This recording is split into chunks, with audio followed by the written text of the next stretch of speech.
রফিকুল ইসলাম মাদানী ছোট্ট একটা ছেলে, তরুণ আলোচক, সাহসী আলোচক, ঠিক কিনা বলেন? আর কিছু কথা আপনার কাছে আমার কাছেও কিছু কিছু অতিরঞ্জন মনে হয়, কিন্তু মেজরিটি কথা, বেশিরভাগ কথা আমার কাছে হক মনে হয়, ঠিক কিনা বলেন?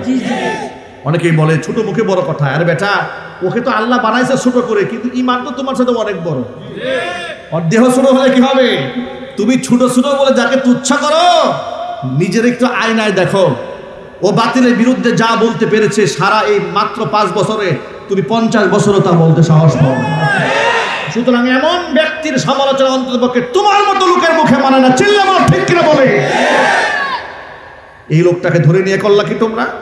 রিমান্ডে নিয়ে জামা কাপড় খুলছে, জামা কাপড় খুলে প্যান্ট শার্ট পরাইছে, প্যান্ট শার্ট পরিয়ে হাতের মধ্যে সিগারেট দিয়ে ছবি তুলছে, মানুষের সামনে প্রচার করবে এটা খারাপ মানুষ। অমাকারু ওমাকারাল্লাহ ওয়াল্লাহু খায়রুল মাকিরিন। যারা এই চক্রান্ত করেছে, আল্লাহ পাক এদেরকে জুতা পিটা করেছে, ঠিক কিনা বলেন? কিন্তু যাকে অপমান করা হয়েছে, মানুষের সামনে লাঞ্ছিত করার চেষ্টা করা হয়েছে, আজকে সেই রফিকুল ইসলাম মাদানী কোথাও মাহফিলে যাচ্ছে, উপচে পড়া মানুষের ভিড়, বয়ান শুরু কার না আসুক, এক নগর পিচ্চি হুজুরটাকে দেখে আসে।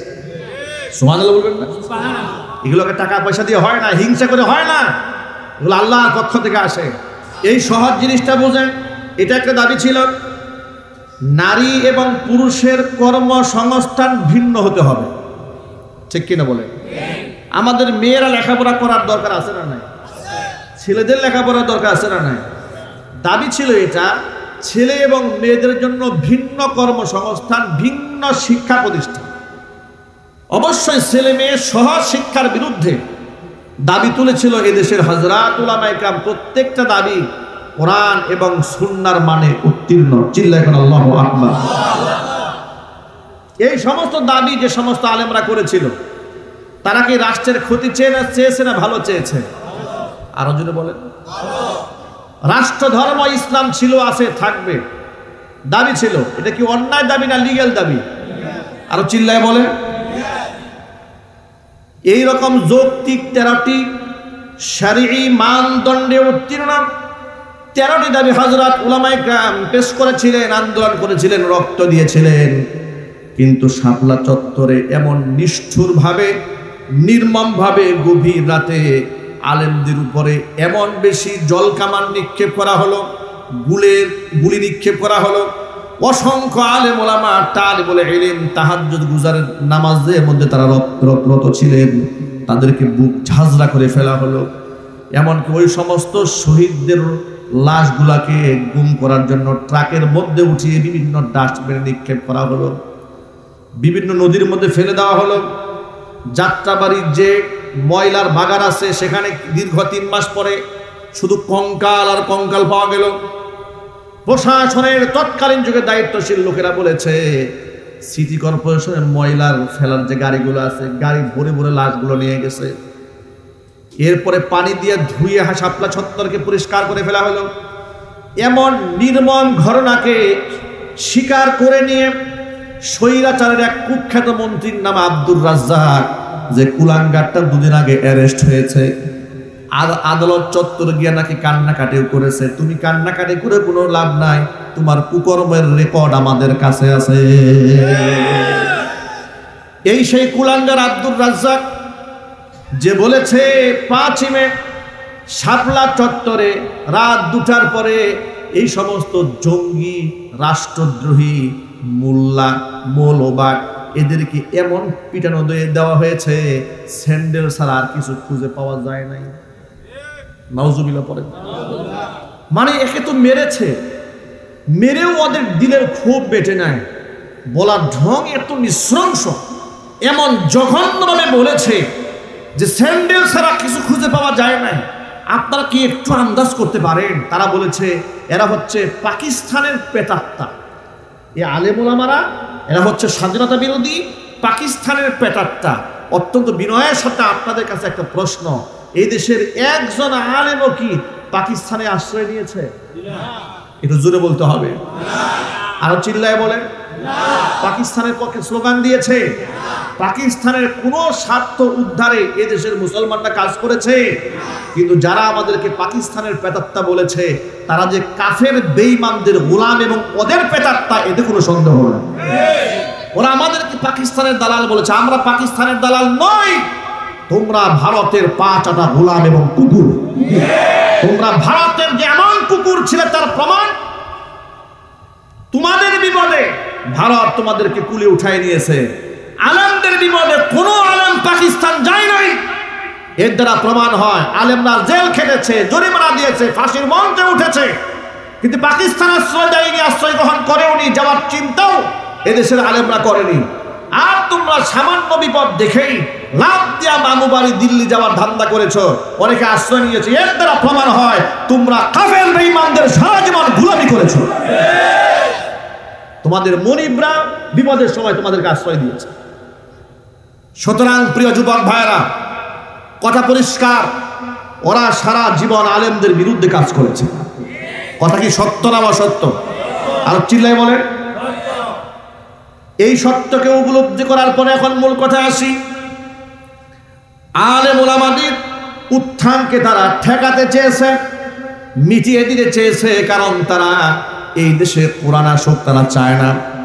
এদেশের আলেমরা স্বাধীনভাবে কথা বলুক তারাও এটা চায় না।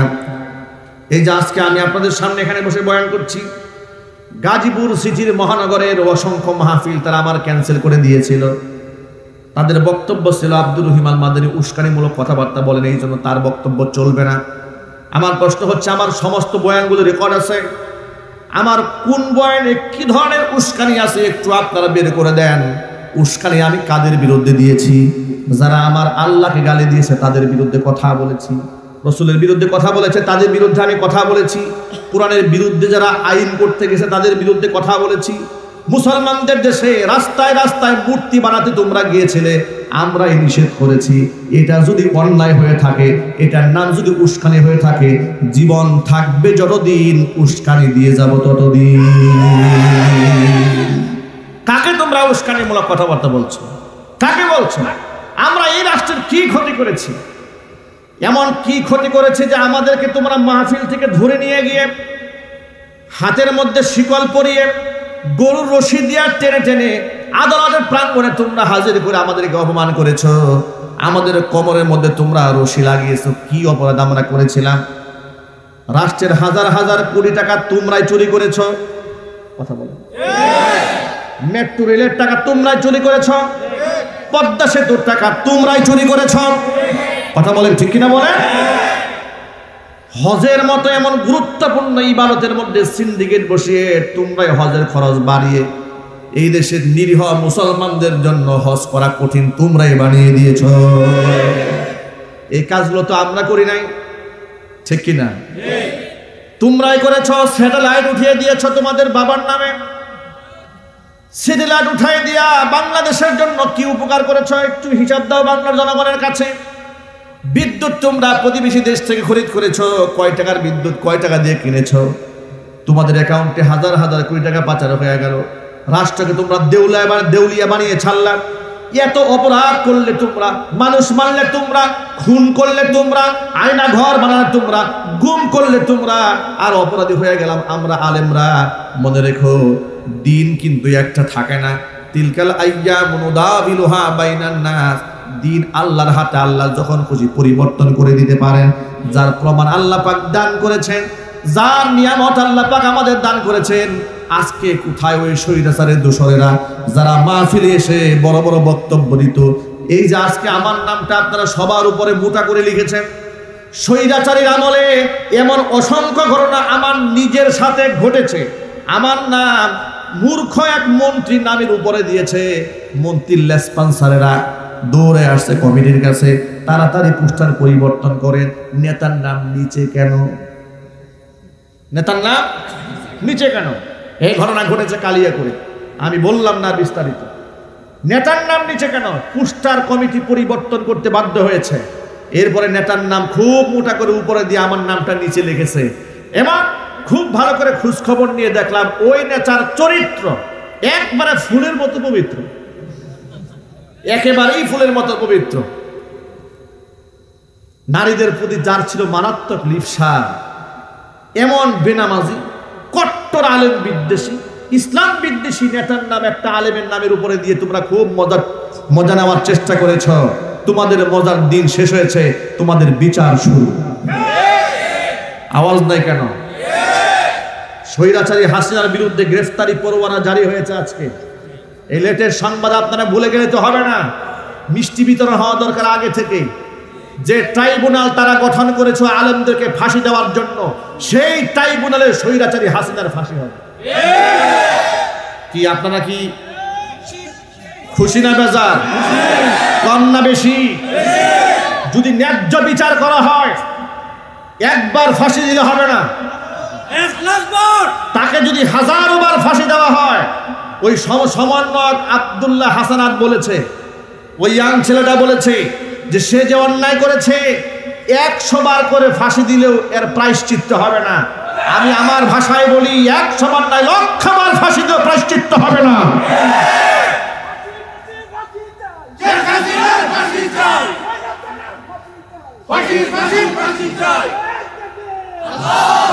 ওরা শাহবাগ চত্বর কায়েম করেছিল আলেমদের ফাঁসির জন্য, ঠিক কিনা বলেন? এবার শাহবাগ নতুন রঙে রঙিন হবে ইনশাল্লাহ। স্বৈরাচারীদের ফাঁসি নিশ্চিত করার জন্য, এমনকি খুনের সাথে গুমের সাথে যত মানুষ জড়িত ছিল, আলেমদের হত্যার সাথে যারা জড়িত ছিল, এদের প্রত্যেককে চিহ্নিত করে বাংলার মাটিতে বিচার কার্যকর করার জন্য সকল বাংলাদেশের সকল শ্রেণীর নাগরিকদের ঐক্যবদ্ধ হয়ে যেতে হবে। এই হিম্মত, এই সাহস, এই ইমানি শক্তি কি আপনাদের আছে? কার কার আছে? 2 হাত দেখতে চাই।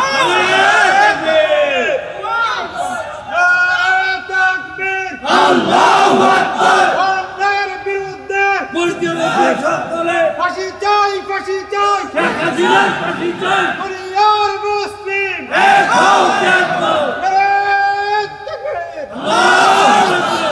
এই সমস্ত কথা বললে অনেকে আমাকে বলে, হুজুর আপনি হাসিনার প্রতি এত খেপা কেন? আমাকে বলে, আচ্ছা আমার খেপার কারণ আছে না নাই?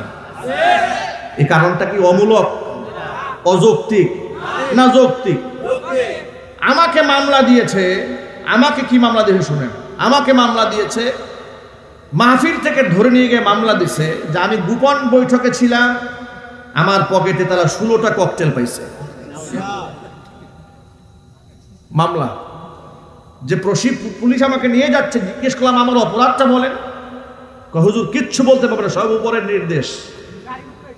সব নিয়ে গেল একটা কোনাবাড়িতে শহীদ আল্লামা দিলওয়ার হোসেন সাইদি রহমাতুল্লাহি আলাইহি তখন মাজলুম অসুস্থ। পত্রিকাতে পেলাম যে সাইদি সাহেব অসুস্থ, দেশবাসীর কাছে দোয়া চেয়েছেন। আচ্ছা তিনি একজন আলেম এবং মাজলুম, এতে কি আপনাদের কোনো সন্দেহ আছে? আপনি কি জামাত ইসলাম করেন না না করেন এনাদার সাবজেক্ট। সাইদি সাহেব তো শুধু জামাতের ছিলেন না, উনি বাংলাদেশ সহ গোটা মুসলিম বিশ্বের একটা সম্পদ ছিলেন। আমি না জামাতের রাজনৈতিক কোনো নেতাও না, কোনো কর্মীও না, কিন্তু আলেম হিসেবে তাকে শ্রদ্ধা করি, ছোটবেলা থেকে বয়ানও শুনি, ভালোবাসি। কারণ তার বয়ান শুনে আমি নিজে দেখেছি অসংখ্য মানুষ চোখের পানি ছেড়ে কেঁদেছে। আমার নিজেরাও ক্যাসেটে বয়ান শুনে কান্না করেছি শিশুকালে। মহব্বত থাকতেই পারে, কোরআনের জন্য মহব্বত, আল্লাহর জন্য মহব্বত, ঠিক কিনা বলেন? এই মহব্বত এবং ভালোবাসার দাবি থেকে শুক্রবার দিন জুমার বয়ানের শেষে মোনাজাত করে দোয়া করলাম তার জন্য যে আল্লাহ এই মাজলুম, এই আলেমকে তুমি হেফাজত করো, তাকে সুস্থতার নিয়ামত দান করো। দোয়া আমি কেন করলাম? ব্যাস, আমি এখন জামাত শিবিরের নেতা হয়ে গেছি। এরপর আমাকে নেতা টেতা বানাইয়া 1 সপ্তাহের মধ্যে মামলা সাজিয়ে আমি গেলাম মানিকগঞ্জে মাহফিল, আমার নামে মামলা দিয়ে দিল, আমি কোনাবাড়িতে গাড়ি পুরাই দিয়েছি।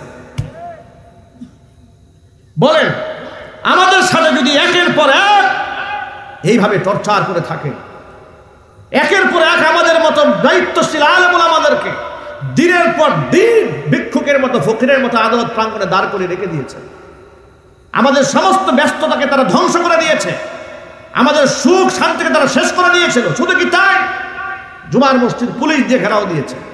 কেন? এত মুসল্লি এখানে কেন আসে? কি সমস্যা? হুজুর কি দল করে? এত লোক কেন এখানে? পুলিশ যে পাহারা দিল। বুটবাজার কেন্দ্র জামি মসজিদকে মসজিদে আকসার মতো ইসরায়েলি পশু সৈন্যরা যেমন মসজিদে আকসাকে ঘেরাও দিয়ে রাখে, এদের সৈন্য সামন্ত দিয়ে আমার বুটবাজার কেন্দ্রে জামে মসজিদ ঘেরাও দিয়ে রাখে। নোটিশ করলে আমি জুমার খুতবা দিতে পারবো না। যে বাসায় ভাড়া থাকতাম সেখানে গিয়ে পুলিশ প্রশাসন বলেছে মাদারি সাহেব যেন বাসায় উঠতে না পারে, যদি উঠেন বাড়িওয়ালা আপনিও মামলা খাবেন। আমাকে মসজিদ থেকে তাড়িয়ে দিয়েছে, বাসা থেকে তাড়িয়ে দিয়েছে, গাজীপুর থেকে উচ্ছেদ করার চেষ্টা করেছে, মিথ্যা ফাঁসির মিথ্যা মার্ডার কেসের আসামি দিয়ে আমাদের কণ্ঠকে চেপে ধরার চেষ্টা করেছে। আমার খুব থাকবে না কি তোমার খুব থাকবে? আমি এই স্বৈরাচারী ফাঁসি চাবো না, তুমি চাবে? আমি তো ফাঁসি চাবো। আমার চোখের সামনে আমি দেখেছি অসংখ্য ছাত্রদের বুককে বুলেট দিয়ে ঝাঁঝটা করেছে এই স্বৈরাচারী ফাঁসি, আমি দেখেছি। সুতরাং আমার এই দাবি অযৌক্তিক নয়, এবং এই দাবি শুধু আমার একার নয়, বাংলাদেশের 18 কোটি মাজলুম মুসলমানের। আমার দাবির সাথে একমত আছেন আপনারা? ঐক্যবদ্ধ থাকেন, ভয়ের কোনো কারণ নাই। স্বৈরাচারের আমলেই আমরা কাউকে তুয়াক্কা করে কথা বলি নাই, আর আজকে তো তুয়াক্কা করে কথা বলার কোনো প্রশ্নই আসে না। ইনশাআল্লাহ কথা বলেন না ইনশাআল্লাহ? আমি দেখতে পাচ্ছি আপনাদের মধ্যে এখনো অনেকেই ভয়ের মধ্যে আছে, না জানি আবার শর্ট করে চলে আসে কিনা। আছে আছে না নাই? কিছু মৌলবীদের বক্তব্য শুনলে মনে হয় খুব আতঙ্কে আছে, না জানি আপা আবার চট করে চলে আসে কিনা। আমরা বলি আপা আসেন, আপনার চট করে মাথায় তুলি আপনাকে চট করে ফাঁসির মঞ্চে দেওয়ার জন্য জাতি প্রস্তুত হয়ে আছে, আসেন। সুতরাং প্রিয় ভাইয়েরা আমার, ওয়াজ মাহফিলের মধ্যে আমরা বসেছি, এমন ঘটনা অসংখ্যবার হয়েছে। মাহফিল মঞ্চ সেজেছে, একদিন আগে সেই স্টিল ভেঙে দিয়ে গেছে পুলিশের লোকেরা। সত্য না অসত্য? বক্তা মাহফিলে বয়ান করতেছে, লাথি মেরে মাইক ফেলে দিয়েছে। এই বিয়াদবি এই দেশে আলেমদের সাথে হয় নাই? একটু জোরে বলেন আপনারা, হয় নাই? শুধু কি তাই, মাহফিলে বসেছে, বক্তাকে এত বড় লিস্ট ধরাই দিছে, এটা বলা যাবে, এটা বলা যাবে না, এটা করা যাবে, এটা করা যাবে, স্বাধীনভাবে ওয়াজও করা যাবে না। সর্বশেষ কি করেছে দেখেন, পুলিশের লোকেরা একটা দাড়ি টাড়ি রাখতো, দাড়ি, এই দাড়ি যেন পুলিশের লোকেরা রাখতে না পারে আইন করে দিল যে দাড়ি রাখতে হলে প্রশাসনের পারমিশন নিয়ে দাড়ি রাখতে হবে। দেখেছেন কোন দিকে রওনা হয়েছে? ঢাকা বিশ্ববিদ্যালয়ে রমজান মাসে হোলি উৎসব হয়েছে, হিন্দুদের বাধা নাই। গুরু নানকের শিখদের তলবারির মিছিল হয়েছে, বাধা নাই। মুসলমানদের ইফতার অনুষ্ঠান বন্ধ, কোরআন তেলাওয়াত বন্ধ। এই হচ্ছে মুসলমানদের দেশ। এই জায়গায় তারা দাঁড় করিয়েছিল। আল্লাহ পাক এমন জুলুম থেকে, এমন নিষ্পেষণ থেকে, এমন ক্ষুধাদ্রোহিতা থেকে আল্লাহ পাক আপন মেহেরবানিতে এই জাতিকে একটা নতুন বাংলাদেশ উপহার দিয়েছেন। প্রিয় ভাইরা, সেজদায় পড়ে কাঁদেন। জেলখানায় অসংখ্য আলেমরা চোখের পানি ফেলতে ফেলতে জেলখানার ফ্লোর ভাসিয়ে দিয়েছে। আপনি মনে করেছেন এমনি আল্লাহ পাক স্বাধীনতা দিয়েছেন? না, আপনি দেন নাই। অসংখ্য আলেমদেরকে রিমান্ডে নিয়ে যে টর্চার করেছে, জুনাইদ বাবুনগরী রহমাতুল্লাহি আলাইহির মতো মুরব্বী আলেমকে ফ্যানের সাথে আপনার রশি দিয়া উল্টায় ঝুলাইছে, তাকে রড দিয়ে পিটিয়ে তার পাকে ক্ষত বিক্ষত করে দিয়েছে। ৯৬ ক্ষমতায় এসে আল্লামা আজিজুল হক রহমাতুল্লাহি আলাইহিকে জেলখানায় রেখে ওযুর পানিও দেয়নি, এই নির্যাতন করেছে। শুধু কি তাই, বাংলার সিংহপুরুষ মুফতি আমিনী রহমাতুল্লাহি আলাইহি, যার জানাজা এই পৃথিবীর বাংলাদেশের ইতিহাসে সর্বশ্রেষ্ঠ জানাজা হয়েছিল, এমন একজন আলেমের সাথে কি আচরণ করেছে! মারতে মারতে পা গুলাকে শেষ করে দিয়েছে। বৃদ্ধ বয়সে গৃহবন্দী করে রেখে দেওয়া হয়েছিল। একসাথে একটা প্রোগ্রাম হয়েছিল ওনার, উনি লাঠি ভর করে করে হাঁটেন। আমি জিজ্ঞেস করলাম, হুজুর কি হয়েছে? তিনি বললেন, আমার উপর খুব নির্যাতন করা হয়েছে, আমার হাঁটতেও কষ্ট হয়। আমরা মনে করি সব ভুলে গেছে এগুলো, এগুলো আমরা কিছুই ভুলে যাই নাই, কিচ্ছু ভুলে যাই নাই। এইরকম বাঘা বাঘা বাসা বাসা আলেমদেরকে আপনারা নির্যাতন করেছেন, কষ্ট দিয়েছেন। পুরা তালিকা করে করে 116 জন আলেমের নাম তালিকা করেছে, দুদকে জমা দিয়েছে। কেন? যে আলেমদের সম্পদের হিসাব দেখতে হবে। আরে বেটা, আলেমদের বিদেশে বাড়ি আছে, গাড়ি আছে, কি বলেন আপনারা, আছে, বেগমপাড়া আছে, তাহলে আলেমদেরকে ব্ল্যাকলিস্ট তোমরা কেন করলে? কেন মানুষের সামনে খাড়া করলে? যে বিচারপতি, সাবেক বিচারপতি কালা মানিকের নেতৃত্বে তা হয়েছিল, তার পরিণাম কি হয়েছে নিশ্চয় আপনারা নিজ চোখে দেখেছেন। এতিমের মতো, ভিক্ষুকের মতো, ফকিরের মতো বর্ডার দিয়া পালায় যেতে চেয়েছিলে। ইন্না বাদশা রব্বিকা লাশাদীদ, তোমার রবের ধরা বড় মারাত্মক ধরা। তুমি চাইলেই পালিয়ে যেতে পারবে না, তুমি চাইলেই পালিয়ে যেতে পারবে না। বিচারপতি কালামানিকের আন্ডা গালিয়ে দিয়েছে দেশের লোকেরা, কথা বলে না কেন? বিচারকের চেয়ারে বসে নিজেকে সর্বময় ক্ষমতার অধিকারী মনে করো না। আহকামুল হাকিমিন একজন আছেন, তিনি কে? একজন আছেন, তিনি কে? আমার প্রিয় বন্ধুগণ, সবেমাত্র কয়েকটা এক্সাম্পল দিয়েছি আপনাদের সামনে। এরকম বললে রাত কেটে যাবে, দিন কেটে যাবে তাদের ইসলাম বিরোধী কর্মকাণ্ডের কথা শুনতে শুনতে আপনাদের। আমরা ওই সমস্ত কুকর্মের পথে বাধা ছিলাম মারাত্মকভাবে। আমাদেরকে শত্রু তারা কেন মনে করতো? সব আলেমদের শত্রু মনে করতো না, কারণ এদেশে এমন আলেমও আছে তাদেরকে দৈনিক 3 বার বেহেশতে ঢুকাইতো আর বের করতো, কথা বলে না। আচ্ছা, জান্নাতে উনি যাবেন, উনি একটা জান্নাতি নারী, এরকম সার্টিফিকেট দেওয়ার মতো মৌলবী নাই বাংলাদেশে? একটু চিল্লায় বলেন। উনি কওমি জননী, এ কথার খেতাব দিয়ে একেবারে সরাসরি খতিব হয়ে গেল বাইতুল মুকাররমের। কথা বলতে হবে, ঠিক কিনা বলেন? এগুলো হয় নাই দেশে? হয়েছে। সব আলেম তাদের শত্রু ছিল না। যে সমস্ত আলেমরা তাদের জুলমের শত্রু ছিল, তাদের শত্রু তারা ছিল, তাদেরকেই তারা দমন করতে চেষ্টা করেছে। যার মতো মামুনুল হকের মতো ব্যক্তিকে নিজের স্ত্রী দিয়ে তার বিরুদ্ধে ধর্ষণের মামলা করিয়েছে, মান সম্মান নষ্ট করে দেওয়ার জন্য। রফিকুল ইসলাম মাদানী ছোট্ট একটা ছেলে, তরুণ আলোচক, সাহসী আলোচক, ঠিক কিনা বলেন? তার কিছু কথা আপনার কাছে, আমার কাছেও কিছু কিছু অতিরঞ্জন মনে হয়, কিন্তু মেজরিটি কথা, বেশিরভাগ কথা আমার কাছে হক মনে হয়, ঠিক কিনা বলেন? অনেকেই বলে ছোট মুখে বড় কথা। আরে বেটা, ওকে তো আল্লাহ বানাইছে ছোট করে, কিন্তু ঈমান তো তোমার সাথে অনেক বড়। ওর দেহ ছোট হলে কি হবে? তুমি ছোট ছোট বলে যাকে তুচ্ছ করো, নিজের একটু আয়নায় দেখো। ও বাতিলের বিরুদ্ধে যা বলতে পেরেছে সারা এই মাত্র 5 বছরে, তুমি 50 বছরও তা বলতে সাহস পাও না। সুতরাং এমন ব্যক্তির সমালোচনা অন্ততপক্ষে তোমার মতো লোকের মুখে মানে না। চিল্লা বলো, ঠিক কিনা বলে? এই লোকটাকে ধরে নিয়ে করলা কি তোমরা? রিমান্ডে নিয়ে জামা কাপড় খুলছে, জামা কাপড় খুলে প্যান্ট শার্ট পরাইছে, প্যান্ট শার্ট পরিয়ে হাতের মধ্যে সিগারেট দিয়ে ছবি তুলছে, মানুষের সামনে প্রচার করবে এটা খারাপ মানুষ। ওমাকারু ওমাকারাল্লাহ ওয়াল্লাহু খায়রুল মাকিরিন। যারা এই চক্রান্ত করেছে, আল্লাহ পাক এদেরকে জুতা পিটা করেছে, ঠিক কিনা বলেন? কিন্তু যাকে অপমান করা হয়েছে, মানুষের সামনে লাঞ্ছিত করার চেষ্টা করা হয়েছে, আজকে সেই রফিকুল ইসলাম মাদানী কোথাও মাহফিলে যাচ্ছে, উপচে পড়া মানুষের ভিড়, বয়ান শুরু কার না আসুক, এক নগর পিচ্চি হুজুরটাকে দেখে আসে। সুবহানাল্লাহ বলবেন না? এগুলোকে টাকা পয়সা দিয়ে হয় না, হিংসা করে হয় না, এগুলো আল্লাহর পক্ষ থেকে আসে। আমার প্রিয় ভাইরা, এবার মূল কথায় ফিরে আসি। এইভাবে তারা দেশ থেকে ইসলাম মিটিয়ে দেওয়ার জন্য চেষ্টা করেছিল। শিক্ষা সিলেবাসের মধ্যে কুফরি সিলেবাস ঢুকিয়ে দিয়েছিল, বেহায়াপনা, অশ্লীলতা, নির্লজ্জতা সব ঢুকিয়ে দিয়েছিল। এগুলার পথে আমি বাধা হয়ে দাঁড়িয়েছিলাম। আমার মতো অসংখ্য আলেমরা বয়ানের মঞ্চে বসে এই সমস্ত বিষয় নিয়ে তারা বাধা দিতেন। এটাই ছিল আমাদের জেলখানার যাওয়ার মূল কারণ। কিন্তু আপনারা এবার বলেন, এই সমস্ত মাদ্রাসাকে তারা জঙ্গিবাদের আখড়া বলতো, জঙ্গি তৈরির কারখানা বলতো না? একটু জোরে বলেন। বলে নাই? কিন্তু মাদ্রাসা থেকে জীবনে কোনোদিন মারণাস্ত্র পাওয়া গেছে, পিস্তল পাওয়া গেছে? আর যে সমস্ত সোনার ছেলেদেরকে তারা নিয়ে গর্ব করত, ওই সমস্ত সোনার ছেলেদের হল থেকে তাদের পতনের পরে এত সুন্দর সুন্দর তাহাজ্জুদ গুজারিদের অস্ত্র পাওয়া গেছে। কথা বলেন, ঠিক কিনা বলেন? এক একটা হল থেকে কি পরিমাণ রামদা, পিস্তল, এরপরে চাইনিজ স্টিক, কত কিছু পাওয়া গেল। এগুলা দিয়া তারা টর্চাল সেল তৈরি করে মানুষের উপর নির্যাতন নিষ্পেষণ চালিয়েছিল।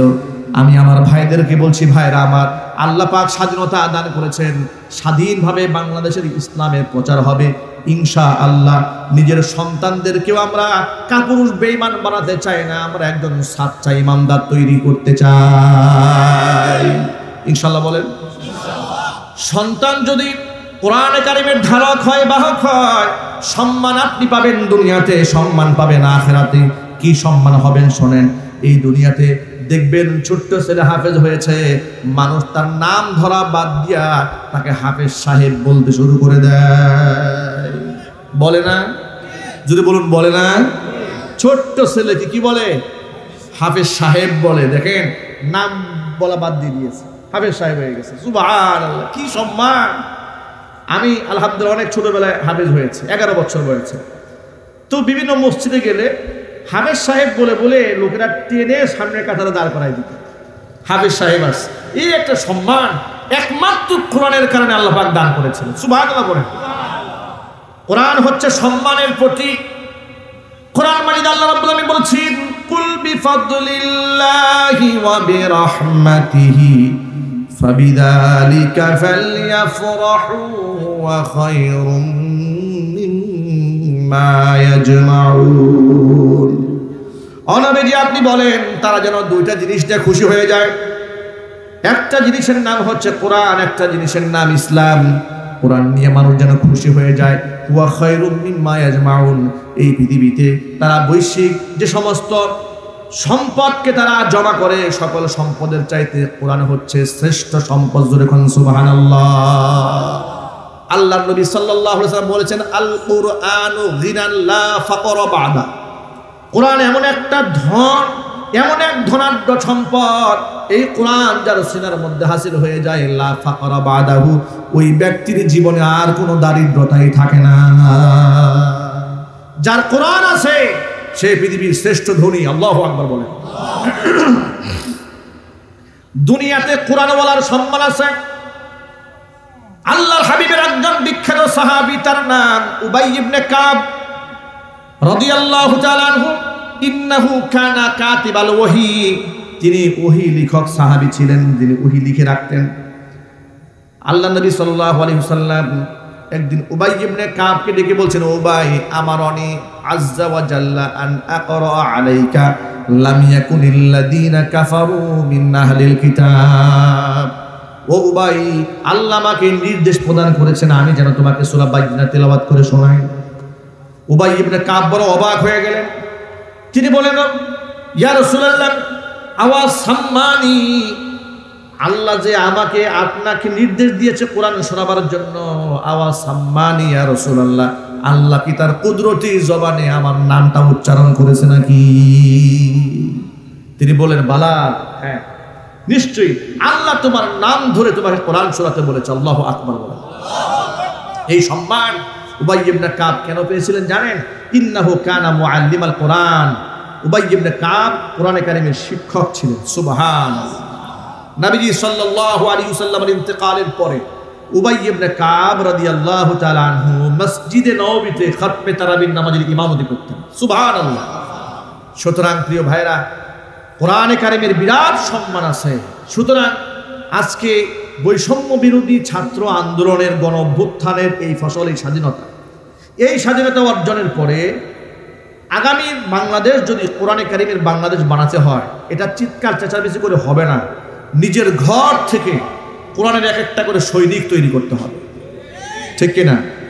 ওরা মিশন নিয়েছিল আমাদের ঘর থেকে এক একটা নাস্তিক বানাবে, যার দরুন তারা ডারউইন মতবাদ ঢুকিয়ে দিয়েছিল বইয়ে, যাতে করে বাচ্চারা জানে তাদের পূর্বপুরুষ আদম ছিল না, পূর্বপুরুষ ছিল বানরের বংশধর। নাউজুবিল্লাহ পড়ে, বানরের বংশধর। এই ধরনের চিন্তা চেতনা নিয়ে যেন তারা বড় হয়। ওরা চেয়েছিল সেটা, কিন্তু আমরা করব তার উল্টাটা।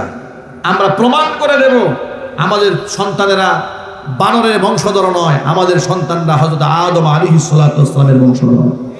ঠিক কিনা বলেন?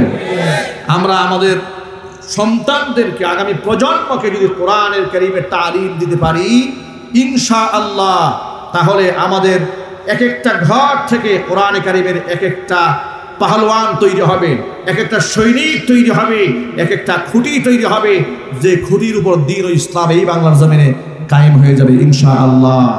আমরা কি আমাদের সন্তানদেরকে মাদ্রাসায় পড়িয়ে জগৎ বিখ্যাত হাফেজ কোরআন, আলেম দ্বীন, দাঈ ইলাল্লাহ ওমর ইবনুল খাত্তাব রাদিয়াল্লাহু তাআলা আনহুর মতো বলিষ্ঠ কণ্ঠের অধিকারী ব্যক্তি তৈরি করতে পারবো না ইনশাআল্লাহ?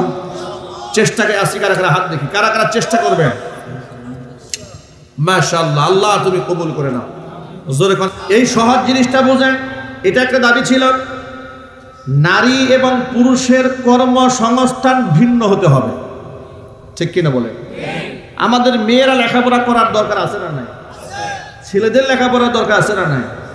দাবি ছিল এটা, ছেলে এবং মেয়েদের জন্য ভিন্ন কর্মসংস্থান, ভিন্ন শিক্ষা প্রতিষ্ঠান।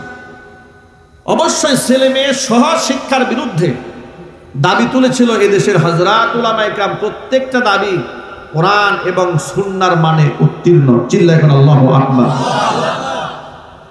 এই সমস্ত দাবি যে সমস্ত আলেমরা করেছিল, তারা কি রাষ্ট্রের ক্ষতি চেয়েছে না ভালো চেয়েছে? আরো জোরে বলেন। রাষ্ট্র ধর্ম ইসলাম ছিল, আছে, থাকবে, দাবি ছিল। এটা কি অন্যায় দাবি না লিগ্যাল দাবি? আরো চিল্লায় বলেন। এই রকম যৌক্তিক 13টি শরঈ মানদণ্ডে উত্তীর্ণ 13টি দাবি হযরত উলামায়ে কেরাম পেশ করেছিলেন, আন্দোলন করেছিলেন, রক্ত দিয়েছিলেন। কিন্তু শাপলা চত্বরে এমন নিষ্ঠুরভাবে, নির্মমভাবে গভীর রাতে আলেমদের উপরে এমন বেশি জলকামান নিক্ষেপ করা হলো, গুলি নিক্ষেপ করা হলো। অসংখ্য আলেম ওলামা, তালিবুল ইলম, তাহাজ্জুদ গুজারের নামাজের মধ্যে তারা রত ছিলেন, তাদেরকে বুক ঝাঁঝরা করে ফেলা হলো। এমনকি ওই সমস্ত শহীদদের লাশগুলাকে গুম করার জন্য ট্রাকের মধ্যে উঠিয়ে বিভিন্ন ডাস্টবিনে নিক্ষেপ করা হলো, বিভিন্ন নদীর মধ্যে ফেলে দেওয়া হলো। যাত্রাবাড়ির যে ময়লার বাগান আছে, সেখানে দীর্ঘ 3 মাস পরে শুধু কঙ্কাল আর কঙ্কাল পাওয়া গেল। প্রশাসনের তৎকালীন যুগে দায়িত্বশীল লোকেরা বলেছে, সিটি কর্পোরেশনের ময়লার ফেলার যে গাড়িগুলো আছে, গাড়ি ভরে ভরে লাশগুলো নিয়ে গেছে। এরপরে পানি দিয়ে ধুয়ে শাপলা চত্বরকে পরিষ্কার করে ফেলা হলো।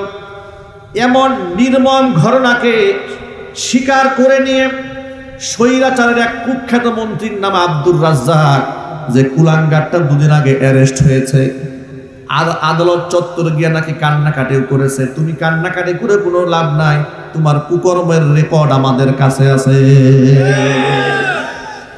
এই সেই কুলাঙ্গার আব্দুর রাজ্জাক, যে বলেছে 5 মে শাপলা চত্বরে রাত 2টার পরে এই সমস্ত জঙ্গি, রাষ্ট্রদ্রোহী, মোল্লা, মৌলবাদ, এদেরকে এমন পিটানো দেওয়া হয়েছে, স্যান্ডেল ছাড়া আর কিছু খুঁজে পাওয়া যায় নাই। নাউজুবিল্লাহ পড়েন। মানে একে তো মেরেছে, মেরেও ওদের দিলের ক্ষোভ বেটে নেয়। বলার ঢং এত নৃশংস, এমন জঘন্যভাবে বলেছে যে স্যান্ডেল ছাড়া কিছু খুঁজে পাওয়া যায় নাই। আপনারা কি একটু আন্দাজ করতে পারেন? তারা বলেছে এরা হচ্ছে পাকিস্তানের প্রেতাত্মা। এই আলেম ওলামারা, এরা হচ্ছে স্বাধীনতা বিরোধী, পাকিস্তানের প্রেতাত্মা। অত্যন্ত বিনয়ের সাথে আপনাদের কাছে একটা প্রশ্ন, এই দেশের একজন আলেমও কি পাকিস্তানে আশ্রয় নিয়েছে? একটু জোরে বলতে হবে, আরো চিল্লায় বলেন। পাকিস্তানের পক্ষে স্লোগান দিয়েছে?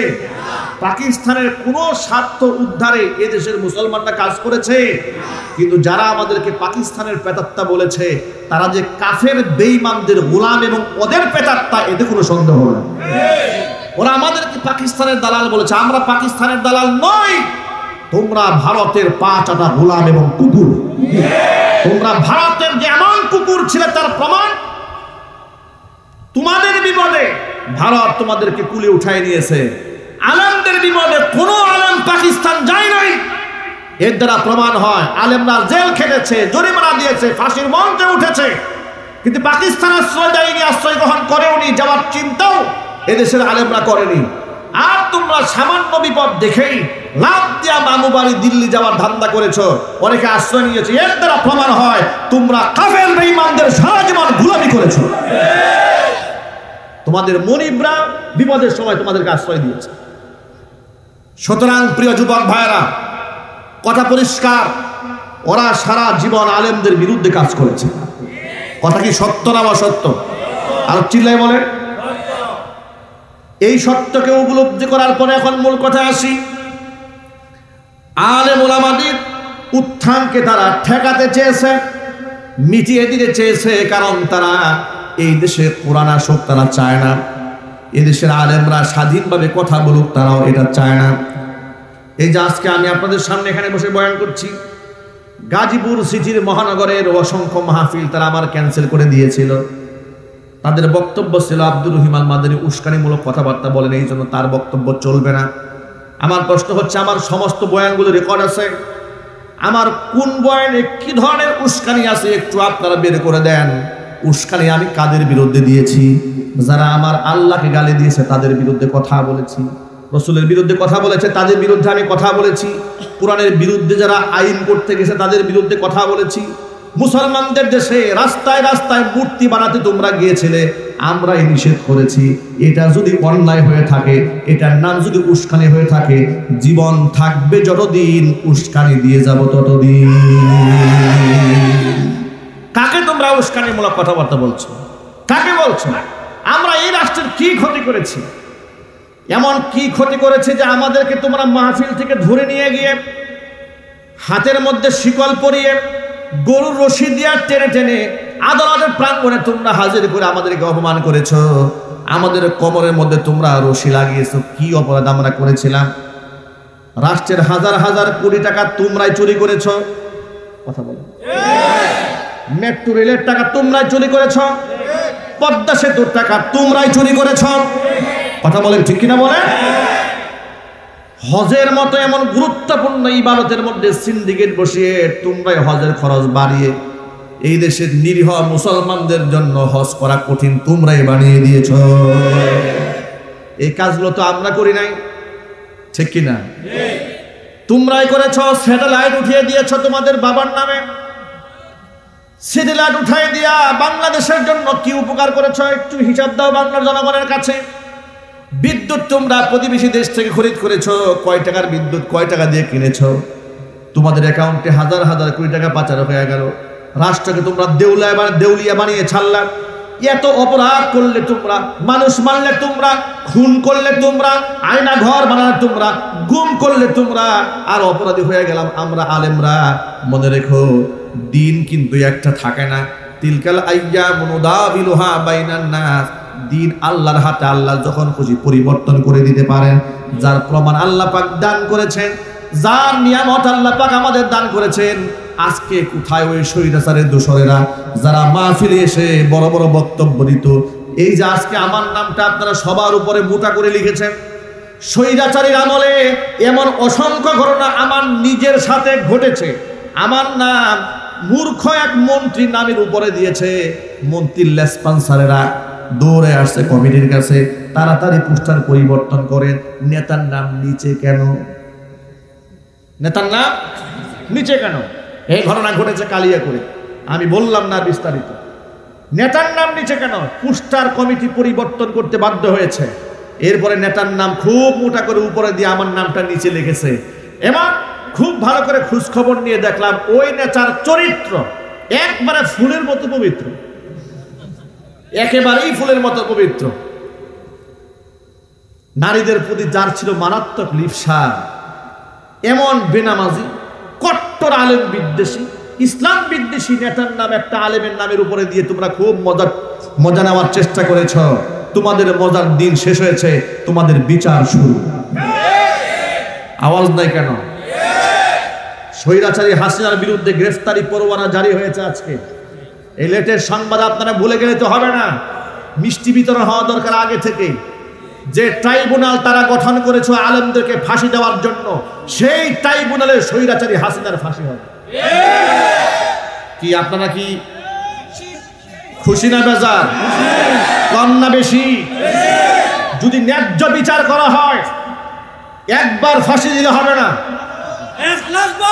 তাকে যদি হাজারো বার ফাঁসি দেওয়া হয়। ওই সমন্বয়ক আব্দুল্লাহ হাসানাত বলেছে, ওই ইয়াং ছেলেটা বলেছে যে সে যে অন্যায় করেছে 100 বার করে ফাঁসি দিলেও এর প্রায়শ্চিত্ত হবে না। আমি আমার ভাষায় বলি, 100 বার নয়, 1,00,000 বার ফাঁসি দিলেও প্রায়শ্চিত্ত হবে না।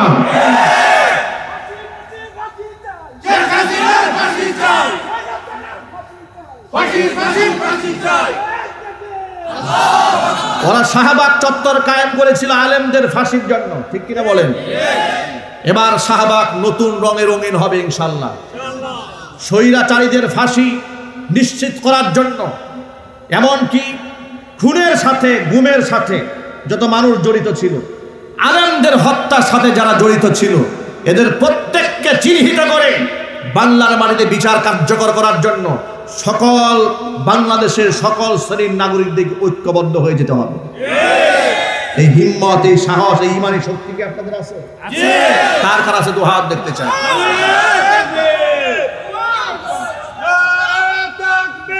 আল্লাহু আকবার। অন্যায়ের বিরুদ্ধে ফাঁসি চাই, ফাঁসি চাই, শেখ হাসিনার ফাঁসি চাই। দুনিয়ার মুসলিম এক হও, এক হও।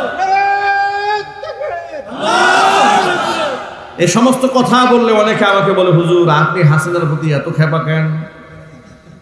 আমাকে বলে, আচ্ছা আমার খেপার কারণ আছে না নাই? এই কারণটা কি অমূলক, অযৌক্তিক না যৌক্তিক? আমাকে মামলা দিয়েছে, আমাকে কি মামলা দিয়েছে শুনেন, আমাকে মামলা দিয়েছে, মাহফিল থেকে ধরে নিয়ে গিয়ে মামলা দিছে যে আমি গোপন বৈঠকে ছিলাম, আমার পকেটে তারা 16টা ককটেল পাইছে। মামলা যে পুলিশ আমাকে নিয়ে যাচ্ছে, জিজ্ঞেস করলাম আমার অপরাধটা বলেন, হুজুর কিচ্ছু বলতে পারবে না, সব উপরের নির্দেশ, সব নিয়ে গেল একটা কোনাবাড়িতে শহীদ আল্লামা দিলওয়ার হোসেন সাইদি রহমাতুল্লাহি আলাইহি তখন মাজলুম অসুস্থ, পত্রিকাতে পেলাম যে সাইদি সাহেব অসুস্থ, দেশবাসীর কাছে দোয়া চেয়েছেন। আচ্ছা তিনি একজন আলেম এবং মাজলুম, এতে কি আপনাদের কোনো সন্দেহ আছে? আপনি কি জামাত ইসলাম করেন না না করেন এনাদার সাবজেক্ট। সাইদি সাহেব তো শুধু জামাতের ছিলেন না, উনি বাংলাদেশ সহ গোটা মুসলিম বিশ্বের একটা সম্পদ ছিলেন। আমি না জামাতের রাজনৈতিক কোনো নেতাও না, কোনো কর্মীও না, কিন্তু আলেম হিসেবে তাকে শ্রদ্ধা করি, ছোটবেলা থেকে বয়ানও শুনি, ভালোবাসি। কারণ তার বয়ান শুনে আমি নিজে দেখেছি অসংখ্য মানুষ চোখের পানি ছেড়ে কেঁদেছে, আমার নিজেরাও ক্যাসেটে বয়ান শুনে কান্না করেছি শিশুকালে।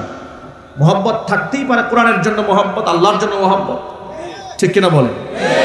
এই মহব্বত এবং ভালোবাসার দাবি থেকে শুক্রবার দিন জুমার বয়ানের শেষে মোনাজাত করে দোয়া করলাম তার জন্য যে আল্লাহ এই মাজলুম, এই আলেমকে তুমি হেফাজত করো, তাকে সুস্থতার নিয়ামত দান করো। দোয়া আমি কেন করলাম? ব্যাস, আমি এখন জামাত শিবিরের নেতা হয়ে গেছি। এরপর আমাকে নেতা টেতা বানাইয়া 1 সপ্তাহের মধ্যে মামলা সাজিয়ে আমি গেলাম মানিকগঞ্জে মাহফিল, আমার নামে মামলা দিয়ে দিল, আমি কোনাবাড়িতে গাড়ি পুরাই দিয়েছি। বলেন আমাদের সাথে যদি একের পর এক এইভাবে টর্চার করে থাকে, একের পর এক আমাদের মতো দায়িত্বশীল আলেম ওলামাদেরকে দিনের পর দিন ভিক্ষুকের মতো, ফকিরের মতো আদালত প্রাঙ্গণে দাঁড় করে রেখে দিয়েছে, আমাদের সমস্ত ব্যস্ততাকে তারা ধ্বংস করে দিয়েছে, আমাদের সুখ শান্তিকে তারা শেষ করে দিয়েছিল। শুধু কি তাই, জুমার মসজিদ পুলিশ দিয়ে ঘেরাও দিয়েছে। কেন? এত মুসল্লি এখানে কেন আসে? কি সমস্যা? হুজুর কি দল করে? এত লোক কেন এখানে? পুলিশ যে পাহারা দিল। বুটবাজার কেন্দ্র জামি মসজিদকে মসজিদে আকসার মতো ইসরায়েলি পশু সৈন্যরা যেমন মসজিদে আকসাকে ঘেরাও দিয়ে রাখে, এদের সৈন্য সামন্ত দিয়ে আবার বুটবাজার কেন্দ্র জামি মসজিদ ঘেরাও দিয়ে রাখে। নোটিশ করলে আমি জুমার খুতবা দিতে পারবো না। যে বাসায় ভাড়া থাকতাম সেখানে গিয়ে পুলিশ প্রশাসন বলেছে মাদারি সাহেব যেন বাসায় উঠতে না পারে, যদি উঠেন বাড়িওয়ালা আপনিও মামলা খাবেন। আমাকে মসজিদ থেকে তাড়িয়ে দিয়েছে, বাসা থেকে তাড়িয়ে দিয়েছে, গাজীপুর থেকে উচ্ছেদ করার চেষ্টা করেছে, মিথ্যা ফাঁসির, মিথ্যা মার্ডার কেসের আসামি দিয়ে আমাদের কণ্ঠকে চেপে ধরার চেষ্টা করেছে। আমার খুব থাকবে না কি তোমার খুব থাকবে? আমি এই স্বৈরাচারী ফাঁসি চাবো না, তুমি চাবে? আমি তো ফাঁসি চাবো। আমার চোখের সামনে আমি দেখেছি অসংখ্য ছাত্রদের বুককে বুলেট দিয়ে ঝাঁঝটা করেছে এই স্বৈরাচারী ফাঁসি, আমি দেখেছি।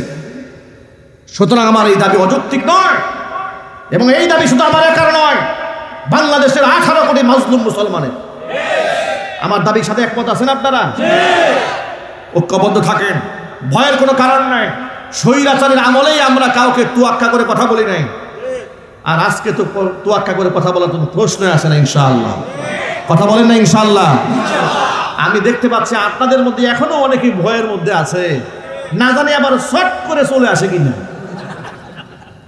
আছে আছে না নাই? কিছু মৌলবীদের বক্তব্য শুনলে মনে হয় খুব আতঙ্কে আছে, না জানি আপা আবার চট করে চলে আসে কিনা। আমরা বলি আপা আসেন, আপনার চট করে মাথায় তুলি, আপনাকে চট করে ফাঁসির মঞ্চে দেওয়ার জন্য জাতি প্রস্তুত হয়ে আছে। আসেন সুতরাং প্রিয় ভাইয়েরা আমার, ওয়াজ মাহফিলের মধ্যে আমরা বসেছি, এমন ঘটনা অসংখ্যবার হয়েছে। মাহফিল মঞ্চ সেজেছে, একদিন আগে এসে স্টিল ভেঙে দিয়ে গেছে পুলিশের লোকেরা। সত্য না অসত্য? বক্তা মাহফিলে বয়ান করতেছে, লাথি মেরে মাইক ফেলে দিয়েছে। এই বিয়াদবি এই দেশে আলেমদের সাথে হয় নাই? একটু জোরে বলেন আপনারা, হয় নাই? শুধু কি তাই, মাহফিলে বসেছে, বক্তাকে এত বড় লিস্ট ধরাই দিছে, এটা বলা যাবে, এটা বলা যাবে না, এটা করা যাবে, এটা করা যাবে, স্বাধীনভাবে ওয়াজও করা যাবে না। সর্বশেষ কি করেছে দেখেন, পুলিশের লোকেরা একটা দাড়ি টাড়ি রাখতো, দাড়ি, এই দাড়ি যেন পুলিশের লোকেরা রাখতে না পারে আইন করে দিল যে দাড়ি রাখতে হলে প্রশাসনের পারমিশন নিয়ে দাড়ি রাখতে হবে। দেখেছেন কোন দিকে রওনা হয়েছে? ঢাকা বিশ্ববিদ্যালয়ে রমজান মাসে হোলি উৎসব হয়েছে, হিন্দুদের বাধা নাই। গুরু নানকের শিখদের তলবারির মিছিল হয়েছে, বাধা নাই। মুসলমানদের ইফতার অনুষ্ঠান বন্ধ, কোরআন তেলাওয়াত বন্ধ। এই হচ্ছে মুসলমানদের দেশ। এই জায়গায় তারা দাঁড় করিয়েছিল। আল্লাহ পাক এমন জুলুম থেকে, এমন নিষ্পেষণ থেকে, এমন ক্ষুধাদ্রোহিতা থেকে আল্লাহ পাক আপন মেহেরবানিতে এই জাতিকে একটা নতুন বাংলাদেশ উপহার দিয়েছেন। প্রিয় ভাইরা, সেজদায় পড়ে কাঁদেন। জেলখানায় অসংখ্য আলেমরা চোখের পানি ফেলতে ফেলতে জেলখানার ফ্লোর ভাসিয়ে দিয়েছে। আপনি মনে করেছেন এমনি আল্লাহ পাক স্বাধীনতা দিয়েছেন? না, আপনি দেন নাই। অসংখ্য আলেমদেরকে রিমান্ডে নিয়ে যে টর্চার করেছে, জুনাইদ বাবুনগরী রহমাতুল্লাহি আলাইহির মতো মুরব্বী আলেমকে ফ্যানের সাথে আপনার রশি দিয়া উল্টায় ঝুলাইছে, তাকে রড দিয়ে পিটিয়ে তার পাকে ক্ষত বিক্ষত করে দিয়েছে। ৯৬ ক্ষমতায় এসে আল্লামা আজিজুল হক রহমাতুল্লাহি আলাইহিকে জেলখানায় রেখে ওযুর পানিও দেয়নি, এই নির্যাতন করেছে। শুধু কি তাই, বাংলার সিংহপুরুষ মুফতি আমিনী রহমাতুল্লাহি আলাইহি, যার জানাজা এই পৃথিবীর বাংলাদেশের ইতিহাসে সর্বশ্রেষ্ঠ জানাজা হয়েছিল, এমন একজন আলেমের সাথে কি আচরণ করেছে! মারতে মারতে পা গুলাকে শেষ করে দিয়েছে। বৃদ্ধ বয়সে গৃহবন্দী করে রেখে দেওয়া হয়েছিল। একসাথে একটা প্রোগ্রাম হয়েছিল ওনার, উনি লাঠি ভর করে করে হাঁটেন। আমি জিজ্ঞেস করলাম, হুজুর কি হয়েছে? তিনি বললেন, আমার উপর খুব নির্যাতন করা হয়েছে, আমার হাঁটতেও কষ্ট হয়। আমরা মনে করি সব ভুলে গেছে এগুলো আমরা কিছুই ভুলে যাই নাই, কিচ্ছু ভুলে যাই নাই। এইরকম বাঘা বাঘা বাসা বাসা আলেমদেরকে আপনারা নির্যাতন করেছেন, কষ্ট দিয়েছেন। পুরা তালিকা করে করে 116 জন আলেমের নাম তালিকা করেছে, দুদকে জমা দিয়েছে। কেন? যে আলেমদের সম্পদের হিসাব দেখতে হবে। আরে বেটা, আলেমদের বিদেশে বাড়ি আছে, গাড়ি আছে, কি বলেন আপনারা, আছে, বেগমপাড়া আছে, তাহলে আলেমদেরকে ব্ল্যাকলিস্ট তোমরা কেন করলে? কেন মানুষের সামনে খাটো করলে? যে বিচারপতি, সাবেক বিচারপতি কালা মানিকের নেতৃত্বে তা হয়েছিল, তার পরিণাম কি হয়েছে নিশ্চয় আপনারা নিজ চোখে দেখেছেন। এতিমের মতো, ভিক্ষুকের মতো, ফকিরের মতো বর্ডার দিয়া পালায় যেতে চেয়েছিলে। ইন্না বাদশা রব্বিকা লাশাদীদ, তোমার রবের ধরা বড় মারাত্মক ধরা। তুমি চাইলেই পালিয়ে যেতে পারবে না, তুমি চাইলেই পালিয়ে যেতে পারবে না। বিচারপতি কালা মানিকের আন্ডা গালিয়ে দিয়েছে দেশের লোকেরা, কথা বলে না কেন? বিচারকের চেয়ারে বসে নিজেকে সর্বময় ক্ষমতার অধিকারী মনে করো না। আহকামুল হাকিমিন একজন আছেন, তিনি কে? একজন আছেন, তিনি কে?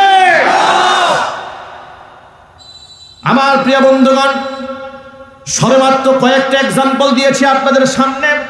এরকম বললে রাত কেটে যাবে, দিন কেটে যাবে, তাদের ইসলাম বিরোধী কর্মকাণ্ডের কথা শুনতে শুনতে আপনাদের। আমরা ওই সমস্ত কুকর্মের পথে বাধা ছিলাম মারাত্মকভাবে।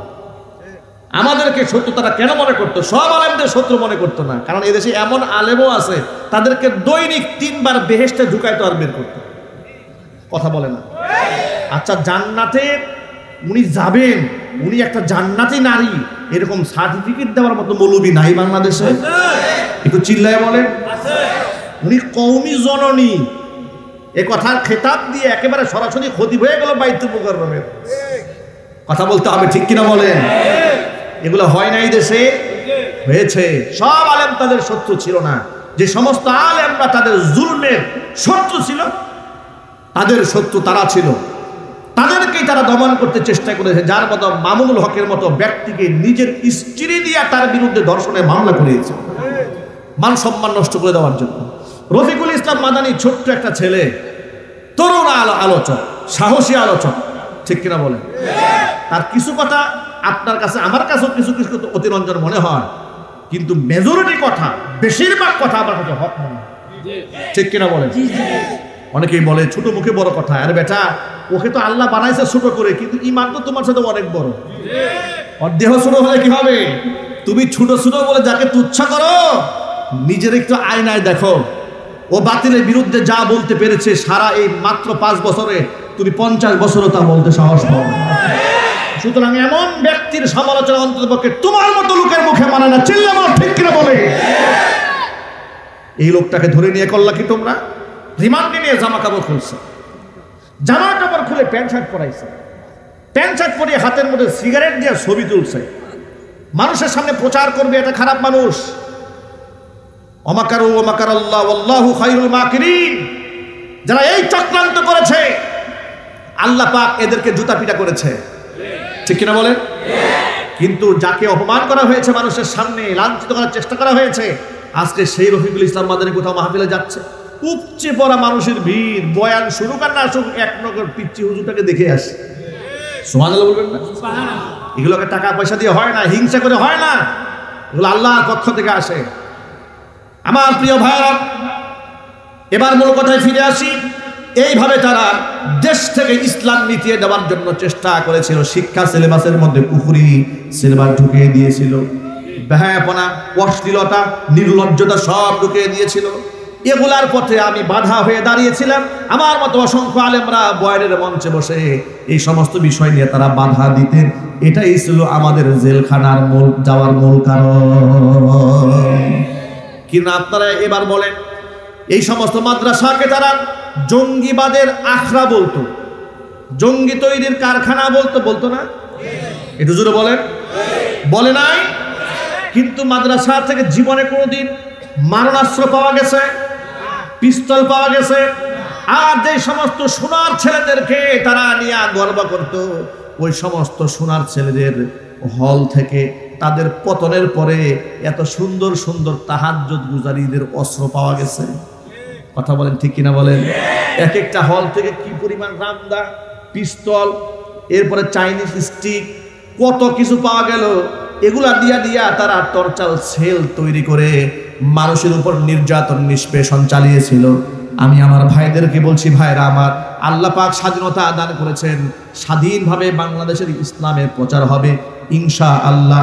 নিজের সন্তানদেরকেও আমরা কাপুরুষ বেঈমান বানাতে চাই না, আমরা একজন সাচ্চা ইমানদার তৈরি করতে চাই ইনশাআল্লাহ। বলেন, সন্তান যদি কোরআনে কারিমের ধারক হয়, বাহক হয়, সম্মান আপনি পাবেন দুনিয়াতে, সম্মান পাবেন আখিরাতে।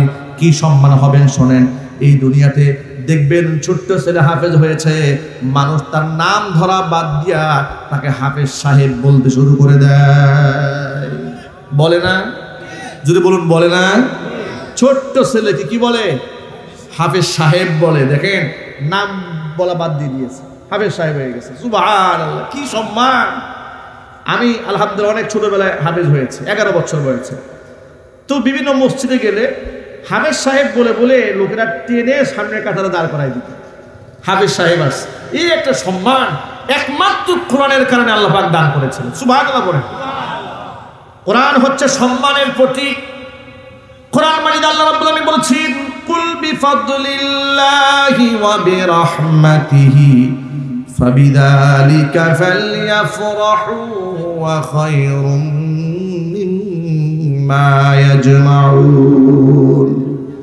অনবীজি আপনি বলেন, তারা যেন দুইটা জিনিস দিয়ে খুশি হয়ে যায়। একটা জিনিসের নাম হচ্ছে কোরআন, একটা জিনিসের নাম ইসলাম। কোরআন নিয়ে মানুষ যেন খুশি হয়ে যায়। ওয়া খায়রুম মিম্মা ইয়াজমাউন। এই পৃথিবীতে তারা বৈশ্বিক যে সমস্ত সম্পদকে তারা জমা করে, সকল সম্পদের চাইতে কোরআন হচ্ছে শ্রেষ্ঠ সম্পদ। জোরে কোন সুবহানাল্লাহ। আল্লাহর নবী সাল্লাল্লাহু আলাইহি ওয়াসাল্লাম বলেছেন, আল কুরআনু গিনান লা ফাকরা বাদা। কোরআন এমন একটা ধন, এমন এক ধনাঢ্য সম্পদ, এই কোরআন যার সিনার মধ্যে হাসিল হয়ে যায়, লা ফাকরা বাদাহু, ওই ব্যক্তির জীবনে আর কোনো দারিদ্রতাই থাকে না। যার কোরআন আছে সে পৃথিবীর শ্রেষ্ঠ ধনী। আল্লাহু আকবার বলেন। দুনিয়াতে কোরআনওয়ালার সম্মান আছে। আল্লাহর হাবিবের একজন বিখ্যাত সাহাবী, তার নাম উবাই ইবনে কাব রাদিয়াল্লাহু তাআলা আনহু। ইন্নাহু কানা কাতিবাল ওহী, তিনি ওহী লেখক সাহাবী ছিলেন, যিনি ওহী লিখে রাখতেন।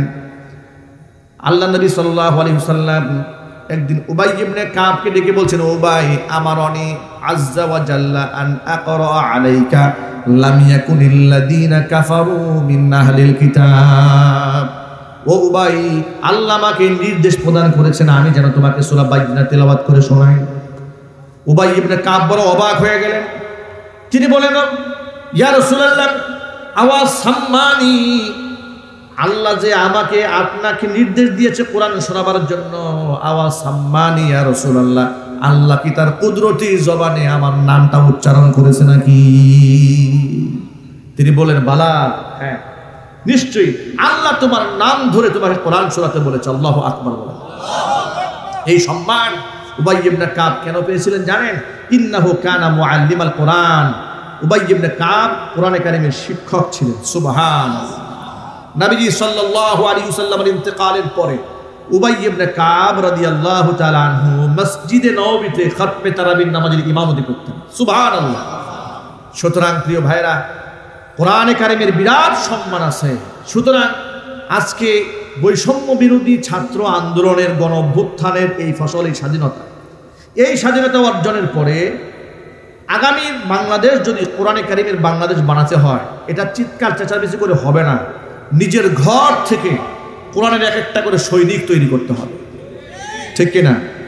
ওরা মিশন নিয়েছিল আমাদের ঘর থেকে এক একটা নাস্তিক বানাবে, যার দরুন তারা ডারউইন মতবাদ ঢুকিয়ে দিয়েছিল বইয়ে, যাতে করে বাচ্চারা জানে তাদের পূর্বপুরুষ আদম ছিল না, পূর্বপুরুষ ছিল বানরের বংশধর।